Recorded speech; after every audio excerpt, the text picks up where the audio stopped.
જાલમુરી ખાવ તું ભગી વહુ ને સાનમુનો તેડી આય ને જાલમુરી ખવડાય તો કઈક મારા સામે જીતવાના ચાન્સ છે થોડાક. અને નકર પછી જો અમે તો જાલમુરી ખાવાનું ચાલુ કરી દીધું છે. આ મોદી સાહેબે શીખડાવી દીધું જાલમુરી ખાઈને ચૂંટણી જીતે. આ બંગાળમાં નો દબદબાટી બોલાવી દીધી જાલમુરી ખાઈને ખાઈને. શું કાકા તમે ભાંગરા વાટો છો? જાલમુરી મંડાણા છો. જાલમુરી એટલે શું? એ પેલા અમને ખબર પડવી જોઈએ ને. જાલમુરી એટલે શું? કોને કહેવાય જાલમુરી? જાલમુરી એટલે સેવ મમરા હોય. સેવ મમરા હોય અંદર સવાણું બવાણું નાખ્યું હોય ને મોદી સાહેબે દેખાડ્યું વિડીયો તો બહાર પાડ્યો તો કાકા હાથે બનાવી નાખવાનું હોય. અમે હાથે જ બનાવી તાર કાકીને કહી દીધું જાલમુરી હાથે બનાવતા જાવ. સવારમાં બનાવી નાખે પછી આખો દી હું ખાધે રાખું જાલમુરી. એ ખાધે રાખો કાકા, તમારે ઈ જ કામ કરવાનું છે. ખાધે રાખો, અમારે નથી ખાવી જાલમુરી. તમે ગઈસે રાખો ને. હવે તમને શું કહું છું, તમે અમારા કુટુંબના મોટા છો, પૈણાઓમાં ભેગા હતા, તો હવે ભગી વહુને તમારે તેડવા ક્યારે જવાનું છે? તમે તેડવા જાઓ ભગી વહુને, હું એમ કહું છું. એલા હું તેડવા આવી જાય નહીં જાઉં કાઈ લઈ જાય કાકા. અમને અહીંયા હું તારે માર ખાવા મોકલવા છે?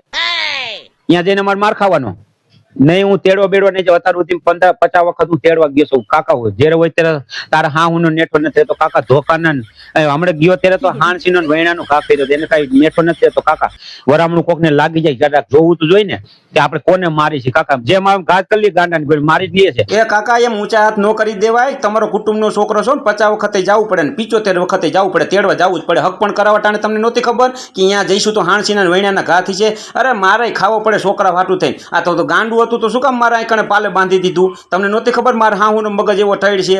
હવે તમે ઊંચા હાથ કરી દો ટાણે. તમારે શું કરવાનું? તમને નહોતી ખબર ટાણે કે આ ગાંડું છે તેનું છોકરું ગાંડું જ છે? હવે ઘોડાને ડોકે ખીલો બાંધી દીધો. હવે મારે શું કરવાનું? પાછા એમ કહો છો કે તારે હા હું ગાંડી છે મગજ વિનાની છે? તો તમને નહોતી ખબર કાકા?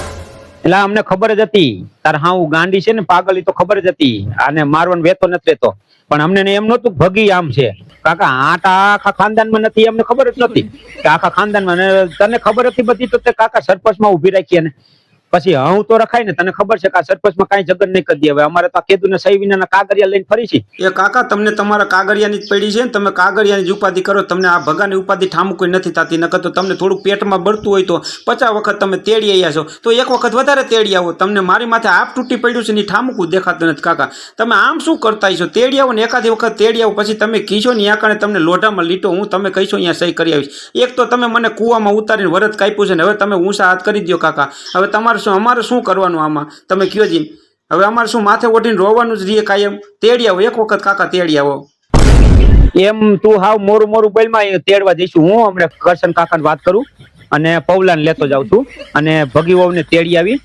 બાકી આ જ વખતે હવે ચૂંટણીમાં તમારું પાનું નહીં હાલે. ઈ હવે તમારે ભૂલી જવાનું. તમારા 5 મહિના પૂરા કરી નાખો અને જાજુ કાંઈ ઓલું હોય તો તમે તમારે રાજીનામું દઈ દો. અમે અત્યારથી અધવસ્યથી સંભાળી લઈ. બાકી જો આપણે જાલમુરી ખાવાનું ચાલુ કર્યું એટલે હવે આપણે જીતવાના ચાન્સ છે.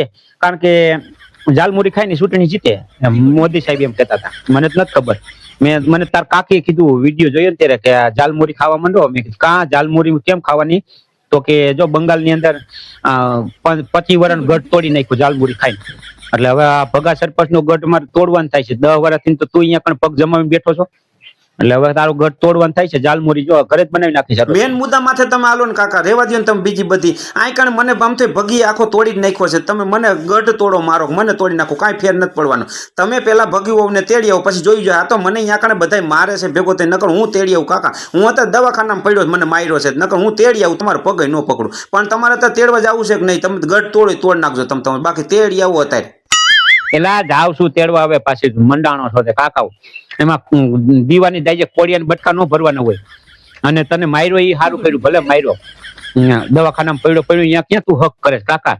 ડોક્ટરના બિલ ચૂકવી દઈએ. અહીંયા ઉખડી બારે ઘણી ગ્રાન્ટું ખાધી. બસ આવી ગયા ને મેન મુદ્દા માથે. બસ આ મુદ્દો તમારે પકડી રાખવાનો કાકા કે ભગો ગ્રાન્ટું ખાય છે, ભગો ગ્રાન્ટું ખાય છે. આ 5 વર્ષથી તમે મને હક નથી લેવા દેતા. રાતે સપનામાં કાકા તમે આવો છો. તમે વિચાર તો કરો કેટલી હદે તમે મને માનસિક મગજમાં બેહી ગયા છો. આ બસ એક ગ્રાન્ટું ને પકડી રાખીશ તમે. પણ કાકાઓ તમે ઈ તો જોવો ભગો રોટલા ઘરમાં ખાય છે કે નહીં નિરાતે, એને ભગી ખવડાવે છે કે નહીં. તમે બીજું બધું રહેવા દો. તમે જે કહીશો એ મને મંજૂર છે. લોઢામાં લીટો. પણ કાકા તમે તેડવા તો જઈશો ને કાકા? એક વખત તેડી આવો. તેડવા જઈશો ને કાકા?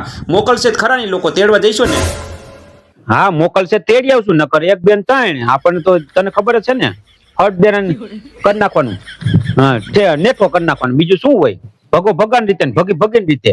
આમાં એવું જોઈએ બધું. શું મંડાણા છો કાકા તમે? 1 2 ને 3 કરી નાખીશું. તમારે સરપંચ વિનાનું ગામ કરી નાખવું છે કાકા. એટલી જ ખબર પડે ને તારે સરપંચનો પાવર ભગી વહુના હાથમાં છે તો તમે કાગળિયા લઈને એક તો ખિસ્સામાં લઈને ફરો છો મહિના દીથે બાપા. અને હજી આ બધા તમે 5 મહિના ચૂંટણીને વાર છે, હજી શું તમારે કાગળિયા લઈને જ ફરવું છે કાકા?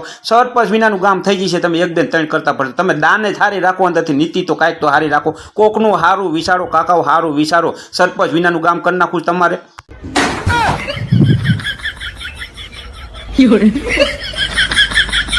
મારો બેટો અહીંયા લોસો પડશે હો, કારણ કે ભગીને ભગાન બેન નોખા કરી નાખશું. ભગી અહીં નહીં આવે તો આ 5 મહિના સુધી સરપંચ ની સહી કરાવવા ક્યાં જઈશું? આ ગામ સરપંચ વિનાનું થઈ જશે. મારો બેટો ગોટો થવાનો.